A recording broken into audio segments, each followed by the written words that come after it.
Divine Thoughts, a journey to the innermost recesses of our soul. Isho മിശിഹായ്ക്ക് സ്തുതിയായിരിക്കട്ടെ. ഏലിയ സ്ലീവ മൂശക്കാലത്തിന്റെ കേന്ദ്രഭാഗത്ത് സ്ലീവായാണല്ലോ. സ്ലീവ കാലത്തിലെ മൂന്നാമത്തെ ഞായറാഴ്ചയാണെന്നത്. ഈ കാലത്ത് സ്ലീവായുടെ ദൈവശാസ്ത്രം, കുരിശിന്റെ ദൈവശാസ്ത്രമാണ് വിശുദ്ധ ഗ്രന്ഥ വായനകളിലൂടെ തിരുസഭ നമ്മെ ഓർമ്മിപ്പിക്കുന്നത്. ഇന്ന് യോഹന്നാൻ അറിയിച്ച സുവിശേഷം 12-ാം അധ്യായത്തിലെ 27 മുതലുള്ള വാക്യങ്ങളിൽ മനുഷ്യപുത്രൻ ഉയർത്തപ്പെടുമ്പോൾ എന്താണ് സംഭവിക്കുന്നത്, മനുഷ്യപുത്രൻ ഉയർത്തപ്പെടേണ്ടിയിരിക്കുന്നു, ആ ഉയർത്തപ്പെടലിലൂടെ എന്താണ് സംഭവിക്കുന്നത് എന്ന് ഈശോ തന്നെ വ്യക്തമാക്കുന്നത് യോഹന്നാൻ ശ്ലീഹ നമ്മെ ഓർമ്മിപ്പിക്കുകയാണ്. സമവീക്ഷണ സുവിശേഷങ്ങളിൽ 3-ലും ഈശോ തന്റെ പീഡാനുഭവത്തെക്കുറിച്ചും മരണത്തെക്കുറിച്ചും ഉത്ഥാനത്തെക്കുറിച്ചും പരസ്യയുഗകാലത്ത് തന്നെ 3 തവണ മുൻകൂട്ടി അറിയിക്കുന്നത് നമുക്ക് കാണാൻ സാധിക്കും. 3 പീഡാനുഭവ പ്രവചനങ്ങൾ എന്നാണ് അവ അറിയപ്പെടുന്നത്.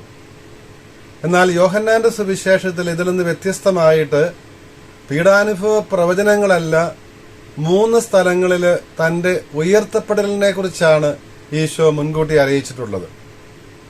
അത് ആദ്യം നമ്മൾ കാണുന്നത് 3-ാം അധ്യായം 14-ാം വാക്യത്തില് നിക്കോദെമോസുമായുള്ള സംഭാഷണത്തിന് തുടർച്ചയായിട്ട് മരുഭൂമിയിൽ മോശ പിച്ചള സർപ്പത്തെ ഉയർത്തതുപോലെ മനുഷ്യപുത്രനും ഉയർത്തപ്പെടേണ്ടിയിരിക്കുന്നു എന്ന് പറഞ്ഞുകൊണ്ട് എന്താണ് അതിന്റെ അർത്ഥമെന്ന് 3, 15, 16 വാക്യങ്ങളിൽ ഈശോ തന്നെ വ്യക്തമാക്കുന്നുണ്ട്. തന്നിൽ വിശ്വസിക്കുന്ന ആരും നശിച്ചു പോകാതെ അവന് നിത്യജീവൻ ഉണ്ടാകേണ്ടതിന് തന്റെ പുത്രനെ ഏകജാതന് നൽകുവാൻ തക്കവിധം പിതാവായ ദൈവം ലോകത്തെ അത്രമാത്രം സ്നേഹിച്ചുവെന്ന്. അപ്പോൾ ലോകത്തോടുള്ള സ്നേഹത്തിന്റെ പ്രകാശനമായാണ് തന്റെ പുത്രനെ നൽകുവാനും ആ നൽകല് എവിടം വരെ നൽകി എന്നുള്ളതാണ് 3:14 സൂചിപ്പിക്കുന്നത്. കുരിശിൽ ഉയർത്തപ്പെടുവോളം നൽകുവാൻ, കുരിശിലെ ആ മരണത്തിന് വിട്ടുകൊടുക്കുവാൻ പിതാവായ ദൈവം സന്നദ്ധനായി. രണ്ടാമത്തെ സൂചന നമ്മൾ കാണുന്നത് 8-ാം അധ്യായം 28-ാം വാക്യത്തിലാണ്. അവിടെ ഈശോ പറയുന്നത്, നിങ്ങൾ മനുഷ്യപുത്രനെ ഉയർത്തി കഴിയുമ്പോൾ, അപ്പോൾ യഹൂദരോട് സംഭാഷണമെത്തിയാണ് ഈശോ ഇത് പറയുന്നത്. ദൈവത്തിന്റെ പദ്ധതി പ്രകാരമാണ് പിതാവാണ് ഈ പുത്രനെ അയക്കുന്നത് എങ്കിലും മാനുഷികമായ ഇടപെടലിലൂടെയാണ് അവിടുന്ന് കുരിശിൽ ഉയർത്തപ്പെടുന്നത്. കുരിശില് അവിടുത്തെ മരണത്തിന് കാരണമായി തീരുന്നത് മാനുഷികമായ ശത്രുതയായിരുന്നല്ലോ. അപ്പോൾ അതുകൊണ്ടാണ് ഈശോ പറയുന്നത് 8-ാം അധ്യായം 28-ാം വാക്യത്തില്, നിങ്ങൾ മനുഷ്യപുത്രനെ ഉയർത്തി കഴിയുമ്പോൾ ഞാൻ ആകുന്നവനാകുന്നുവെന്ന് നിങ്ങൾ മനസ്സിലാക്കും. എന്റെ പ്രബോധനം എന്റേതല്ല, പിതാവിൽ നിന്ന് എനിക്ക് ലഭിച്ചതാണ്. പിതാവിനോട് പിതാവിന്റെ ഹിതം തന്നെയാണ് ഞാൻ അറിയിക്കുന്നത് എന്ന് നിങ്ങൾക്ക് മനസ്സിലാകുമെന്ന് ഈശോ പറയുന്നത് 8-ാം അധ്യായം 28-ാം വാക്യത്തിൽ കാണാം. ഇന്നത്തെ സുവിശേഷത്തിലാണ് 3-ാമത്തെ സൂചന മരണത്തെക്കുറിച്ച്, ഉയർത്തപ്പെടലിനെ കുറിച്ചുള്ളത്. അത് 12-ാം അധ്യായം 32-ാം വാക്യത്തിലാണ്. നമ്മൾ 27 മുതലുള്ള ഭാഗം വായിച്ചു വരുമ്പോൾ 32-ാം വാക്യത്തിൽ ഈശോ ഇപ്രകാരം പറയുന്നുണ്ട്, മനുഷ്യപുത്രൻ ഉയർത്തപ്പെട്ട് കഴിയുമ്പോൾ, അല്ലെങ്കിൽ കുരിശിൽ ഞാൻ ഉയർത്തപ്പെട്ട് കഴിയുമ്പോൾ സകലരെയും എന്നിലേക്ക് ആകർഷിക്കും എന്നാണ് ഈശോ പറയുന്നത്. അപ്പോൾ എന്താണ് തന്റെ ഉയർത്തപ്പെടലിലൂടെ പിതാവായ ദൈവം ആഗ്രഹിക്കുന്നത്? സകലരെയും അവിടുന്നിലേക്ക് ആകർഷിക്കാൻ. ഈ സ്ലീവായിലേക്കാണ്, സ്ലീവായിൽ മരിച്ച് ഉത്ഥാനം ചെയ്തവനിലേക്കാണ് എല്ലാവരെയും പിതാവായ ദൈവം ആകർഷിക്കുന്നത്. ആ മനുഷ്യനായി അവതരിച്ച ഈശോയിലൂടെയാണ് ലോകം മുഴുവനും സകല മനുഷ്യരും രക്ഷ പ്രാപിക്കുവാൻ പോകുന്നത് എന്ന് സൂചിപ്പിക്കുവാൻ വേണ്ടിയായിരുന്നു ഈ സംഭവം. ഈ 12-ാം അധ്യായത്തിലെ 32-ാം വാക്യത്തിലൂടെ മനുഷ്യപുത്രൻ ഉയർത്തപ്പെട്ട് കഴിയുമ്പോൾ എല്ലാവരെയും തന്നിലേക്ക് ആകർഷിക്കുമെന്ന് പറയുന്നതിന്റെ അർത്ഥം. 27-ാം വാക്യത്തില് ഇന്നത്തെ സുവിശേഷ ഭാഗം ആരംഭിക്കുന്നത് ഈശോയുടെ മാനുഷികമായ സ്വഭാവം വ്യക്തമാക്കിക്കൊണ്ടാണ്. തനിക്ക് സംഭവിക്കുവാൻ പോകുന്ന സഹനത്തെയും മരണത്തെയും മുൻകൂട്ടി കാണുന്ന ഈശോ പ്രാർത്ഥിക്കുകയാണ് പിതാവായ ദൈവത്തോട്, എന്റെ ഹൃദയം അസ്വസ്ഥമായിരിക്കുന്നു, എന്റെ ഹൃദയം അസ്വസ്ഥമായിരിക്കുന്നുവെന്നാണ് ഈശോ പറയുന്നത്. 27-ാം വാക്യം 12-ാം അധ്യായം. ഗെത്സമനിലെ പ്രാർത്ഥന സമവീക്ഷണ സുവിശേഷകന്മാര്, വിശുദ്ധ മത്തായി, മർക്കോസ്, ലൂക്കാസ് സുവിശേഷകന്മാര് രേഖപ്പെടുത്തുന്നുണ്ട്. അവിടെ നമ്മൾ കാണുന്നുണ്ട് ഈശോ രക്തം വിയർത്തുകൊണ്ട് പ്രാർത്ഥിക്കുന്നത്, പിതാവേ കഴിയുമെങ്കിൽ ഈ പാനപാത്രം എന്നെ കടന്നു പോകട്ടെ എന്ന്. അതിന് സമാനമാണ്, ആ ഗെത്സമനിലെ പ്രാർത്ഥനയ്ക്ക് സമാനമാണ് ഈശോയുടെ ഈ പ്രസ്താവനയും. എൻ്റെ ഹൃദയം അസ്വസ്ഥമായിരിക്കുന്നു, മരണത്തോളം അസ്വസ്ഥമായിരിക്കുന്നു എന്നാണ്. മാനുഷികമായ ഈശോയുടെ ഈശോ പൂർണ്ണ മനുഷ്യനായിരുന്നു. അവിടുന്ന് തന്റെ സഹനം, വേദന മനുഷ്യനോട് ചേർന്നുകൊണ്ട് തന്നെ മനുഷ്യനോട് പൂർണ്ണമായി താതാത്മ്യപ്പെടുന്നതിന്റെ ഭാഗമായിട്ട് പൂർണ്ണമായിട്ട് അവിടുന്ന് മരിക്കുകയായിരുന്നു, സഹിക്കുകയായിരുന്നു എന്ന് അവിടുന്ന് സൂചിപ്പിക്കുകയാണ്. സഭാപിതാവായ ക്രിസോസ്തോം പറയും, ഈ പ്രാർത്ഥന അല്ലെങ്കിൽ ഈ പ്രസ്താവന വ്യക്തമാക്കുന്നത് ഈശോയുടെ മാനുഷിക പ്രകൃതിയാണ്, മനുഷ്യ സ്വഭാവമാണ്. മരണഭയമാണ് ഈശോയെ ഇവിടെ ഗ്രസിക്കുന്നത്. അതുകൊണ്ടാണ് ഇതിൽ നിന്ന് രക്ഷപ്പെടാനുള്ള ആഗ്രഹമാണ് ആ പ്രാർത്ഥനയിൽ. എങ്കിലും ഗെത്സമനിൽ ഈശോ പറഞ്ഞതുപോലെ, എങ്കിലും എന്റെ ഹിതമല്ല അങ്ങയുടെ ഹിതം നിറവേറട്ടെ എന്ന് പറഞ്ഞതുപോലെ ഉടനെ തന്നെ ഈശോ കൂട്ടിച്ചേർക്കുകയാണ്, അല്ല, ഈ മണിക്കൂറിന് വേണ്ടിയാണല്ലോ ഞാൻ ഈ ഭൂമിയിലേക്ക് വന്നത് തന്നെ എന്ന്. 3-ാം അധ്യായം 14-ാം വാക്യത്തിൽ ഈശോ പറഞ്ഞല്ലോ, പിതാവായ ദൈവം പുത്രനെ അയച്ചിരിക്കുന്നത്, പുത്രൻ ലോകത്തിലേക്ക് വന്നിരിക്കുന്നത് ലോകത്തെ രക്ഷിക്കുവാനാണ്, സകല മനുഷ്യരിലും ഈശോയിലുള്ള വിശ്വാസത്തിലൂടെ രക്ഷ പ്രാപിക്കുവാൻ വേണ്ടിയാണ് എന്ന്. അപ്പോൾ ആ ഒരു ബോധ്യം, മാനുഷികമായ സ്വഭാവം, പ്രകൃതി ഈശോ പ്രകടമാക്കുന്നതോടൊപ്പം തന്നെ ദൈവത്തിന്റെ ഹിതത്തിന് പൂർണ്ണമായി വിട്ടുകൊടുക്കുന്ന, എങ്കിലും ഈ മണിക്കൂറിലേക്കാണല്ലോ, ഈ സഹനത്തിന്റെയും മരണത്തിന്റെയും മഹത്വീകരണത്തിന്റെയും മണിക്കൂറിലേക്കാണല്ലോ താൻ വന്നിരിക്കുന്നത് എന്ന് അവിടുന്ന് കൂട്ടിച്ചേർക്കുന്നത് നമുക്ക് കാണാൻ സാധിക്കും. മരണത്തെ കീഴടക്കുവാൻ വേണ്ടി മരിക്കേണ്ടി വന്നു ഈശോയ്ക്ക്. മനുഷ്യനായി അവതരിച്ച ഈശോയ്ക്ക് മനുഷ്യവർഗം തിന്മയിലൂടെ വരുത്തി വെച്ച മരണത്തെ അതിജീവിക്കുവാൻ വേണ്ടി മരിക്കേണ്ടി വന്നു. അതുപോലെ മനുഷ്യന്റെ ഭയത്തെ നീക്കുവാൻ വേണ്ടി അവിടുന്ന് ആ ഭയം ഏറ്റെടുക്കുകയാണ്. മനുഷ്യന്റെ ആകുലത എടുക്കുവാൻ വേണ്ടി അവിടുന്ന് അവന്റെ ദുഃഖവും ആകുലതയും അസ്വസ്ഥതയും എല്ലാം ഏറ്റെടുക്കുകയാണ് എന്ന് അലക്സാണ്ട്രിയയിലെ സിറിൽ പിതാവ് പറയുന്നുണ്ട്. മാനുഷിക ബലഹീനതകളെ അവിടുന്ന് കീഴടക്കുകയാണ്.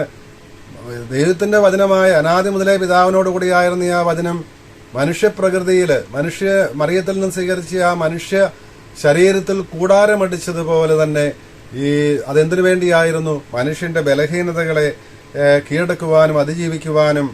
ആഗസ്തിനോസ് പിതാവ് പറയുന്നത് പോലെ, എന്നെ ശക്തിപ്പെടുത്തുവാൻ വേണ്ടിയിട്ടാണ് അവൻ ഇപ്രകാരം ഈ വേദനകളിലൂടെ കടന്നുപോയതും ബലഹീനതകൾ ഏറ്റെടുത്തതും അതിനെ അതിജീവിച്ചതുപോലെ അവിടുന്ന് എന്നെയും ശക്തിപ്പെടുത്തുമെന്നുള്ള ആ ഒരു ഉറപ്പാണ്, അച്ചാരമാണ് ഈശോയുടെ ഈ പ്രാർത്ഥന വ്യക്തമാക്കുന്നത്, നൽകുന്നത് എന്നാണ് സഭാപിതാവായ ആഗസ്തിനോസ് പറയുന്നത്.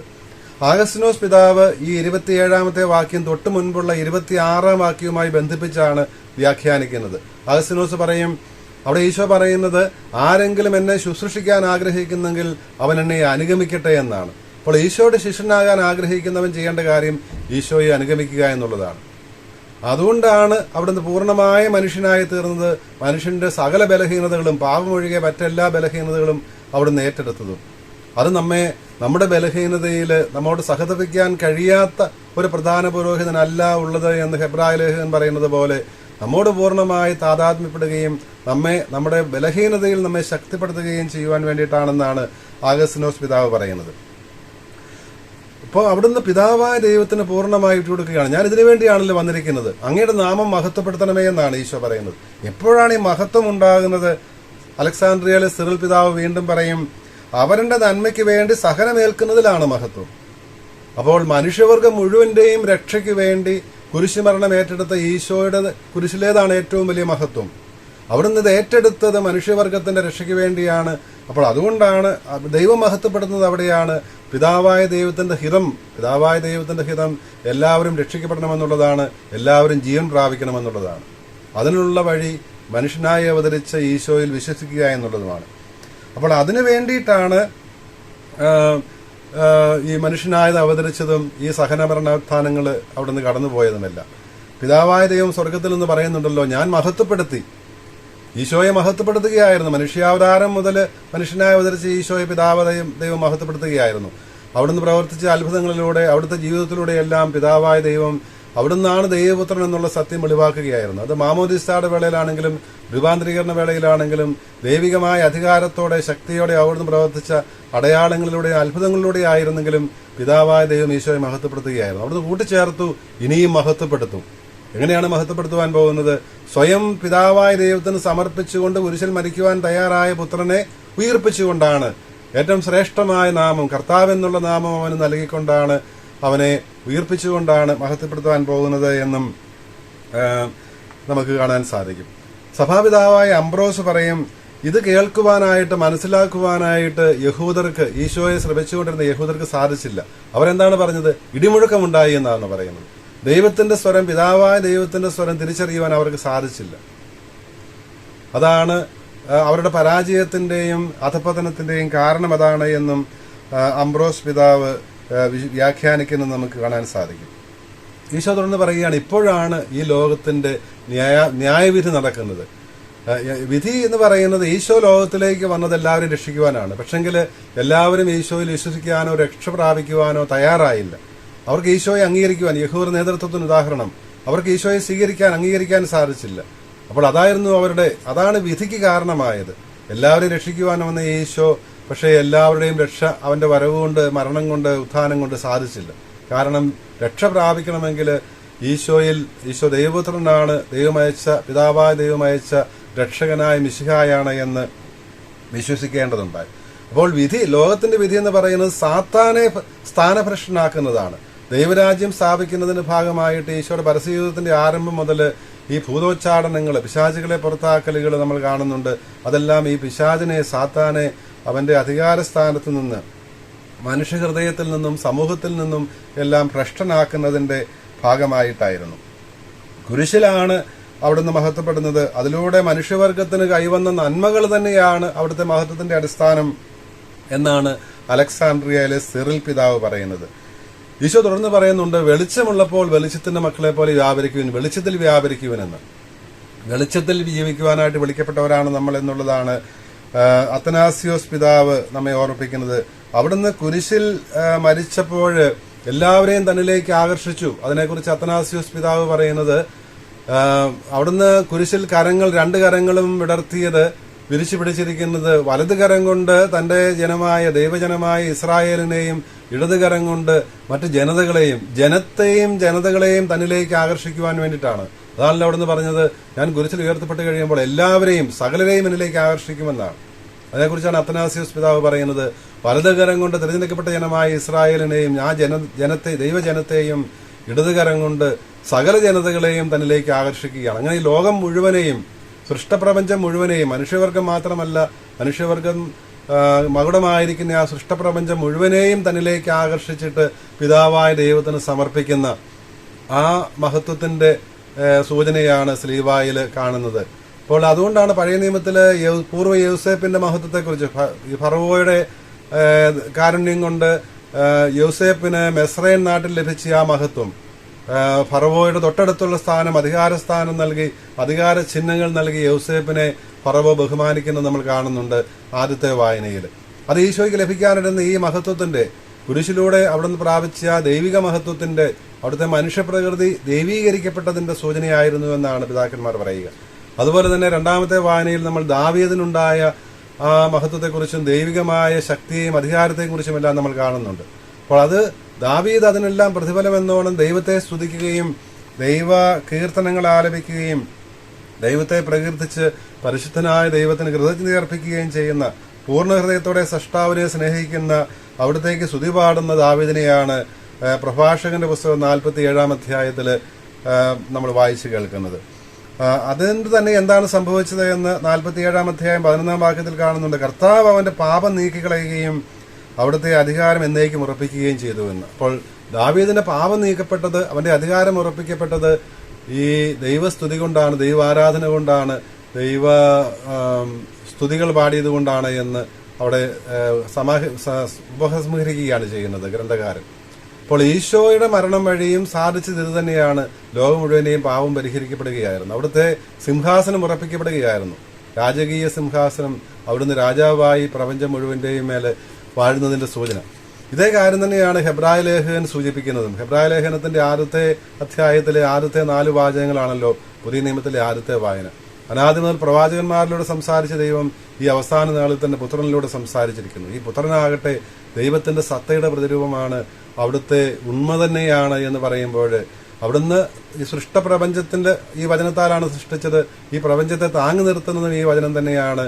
അവൻ തന്റെ മനുഷ്യവർഗത്തിനു വേണ്ടി, സകലർക്കും വേണ്ടി തന്റെ മരണത്തിലൂടെ പാപമോചനം സാധിച്ചു കഴിഞ്ഞതുകൊണ്ട് തന്റെ വലതു ഭാഗത്തേക്ക് പുത്രനെ ഉയർത്തി അവിടുന്ന് സിംഹാസനസ്ഥനാക്കിയിരിക്കുന്നു എന്നാണ് ഹെബ്രായ ലേഖകൻ പറയുന്നത്. മഹത്വത്തിന്റെ ആ ഒരു അധികാര നാമം അവിടത്തേക്ക് നൽകി, മാലാഖമാരേക്കാളെല്ലാം ശ്രേഷ്ഠമായ സ്ഥാനവും നാമവും അവിടത്തേക്ക് നൽകിയെന്ന് എബ്രായ ലേഖകൻ പറയുമ്പോഴും ഈ കുരിശിലൂടെ ഈശോയ്ക്ക് സംലഭ്യമായ ആ മഹത്വത്തെക്കുറിച്ചാണ് സൂചിപ്പിക്കുന്നത്. എന്താണ് ഈ വായനകളെല്ലാം നമ്മെ ഓർമ്മിപ്പിക്കുന്നത്? നമ്മുടെ രക്ഷയുടെ സങ്കേതം നമുക്ക് കോട്ടയായി നിൽക്കുന്നത് മിശിഹായുടെ സ്ലീവായാണ്. സ്ലീവ സൂചിപ്പിക്കുന്ന ആ പെസഹ രഹസ്യങ്ങളാണ്. അവിടുത്തെ സഹനവും മരണവും ഉത്ഥാനവുമാണ്. ഈ പെസഹ രഹസ്യത്തിന്റെ ആഘോഷമാണ് പരിശുദ്ധ കുർബാന. അവിടുത്തെ മനുഷ്യാവതാരത്തിലൂടെ അവിടുന്ന് സാധിച്ച ആ രക്ഷ, അപ്പൊ സകലരെയും തന്നിലേക്ക് ആകർഷിക്കുവാൻ വേണ്ടി ഈ പെസഹ രഹസ്യം ലോകത്തിന്റെ എല്ലാ ഭാഗങ്ങളിലും എല്ലാ കാലത്തും ലഭ്യമാക്കുകയാണ്, അവൈലബിൾ ആക്കുകയാണ്. എന്തിനു വേണ്ടി? എല്ലാവരെയും തന്നിലേക്ക് ആകർഷിക്കുവാൻ വേണ്ടി, എല്ലാവർക്കും ജീവൻ നൽകുവാൻ വേണ്ടി, ദൈവിക ജീവനിൽ പങ്കു നൽകുവാൻ വേണ്ടി. അതാണ് പിതാവായ ദൈവത്തിന്റെ പദ്ധതി. ആ പദ്ധതി നിറവേറ്റുവാൻ വേണ്ടിയാണ് അവിടുന്ന് മനുഷ്യനായി അവതരിച്ചതും കുരിശിൽ മരിച്ചതും ഉത്ഥാനം ചെയ്തതുമെല്ലാം. അപ്പോൾ നമ്മൾ സജീവമായി പരിശുദ്ധ കുർബാനയിൽ പങ്കെടുക്കുകയും ഈ പെസഹ രഹസ്യങ്ങളുടെ ആഘോഷത്തിലുള്ള പങ്കാളിത്തത്തിലൂടെ ഈ ദിവ്യരഹസ്യങ്ങൾ സ്വീകരിക്കുന്നതിലൂടെ നമ്മളും ഈ നിത്യജീവൻ അർഹരായി തീരുകയാണ്. നമ്മുടെ വിശ്വാസത്തിന്റെ ആഘോഷമായ പ്രഘോഷണമായ ഈ പരിശുദ്ധ കുർബാനയിൽ സജീവമായി പങ്കെടുക്കുകയും മിശിഹ നമുക്ക് നൽകുന്ന ഈ രക്ഷ, ഈ സമാധാനം സമൃദ്ധമായി നമുക്ക് നമ്മുടേതാക്കുകയും ചെയ്യാം. ദൈവം നമ്മളെ അനുഗ്രഹിക്കട്ടെ.